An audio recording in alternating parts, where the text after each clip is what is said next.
my name is Artem Panchenko. I work as a regional expansion lead in EMEA Central Ops Mobility. I joined Uber in 2016 as a launcher of Kiev in Ukraine, and that started as a call from recruiter who said, "Have you heard about Uber?" I said yes, but I tried only as a tourist because it's not present in Ukraine.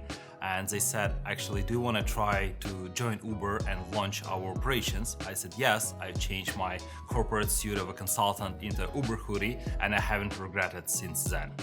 Within my almost 7 years at Uber and multiple roles, I realized that one of the key values at Uber is actually go get it. Because you have literally to invent what you can do better, propose it to a team, and versus consultancy industry, you are actually responsible of deploying that. Because there are no other standards, there are no other comparables, because Uber is an industry leader, is actually inventing what is the best way for ride-sharing platforms to operate on a market.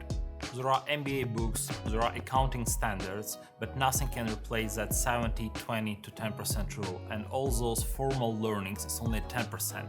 20% that's learning from your colleagues, but the core 70% is actually learning by doing. Therefore, at Uber, we have an immense opportunity of leveraging opportunities to do something new, so we have to use that growth mindset, and every week let's just write down what I have accomplished, what I have learned within this week at Uber.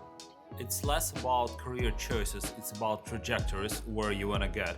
Because within almost 7 years at Uber, I had both lateral, vertical, diagonal moves, and it's not something which I was planning. I didn't plan for COVID, I didn't plan for geographical moves, but every time if you're open for new opportunities, if you look that it can be a next big thing both for Uber and for you, that can be your next career advancement.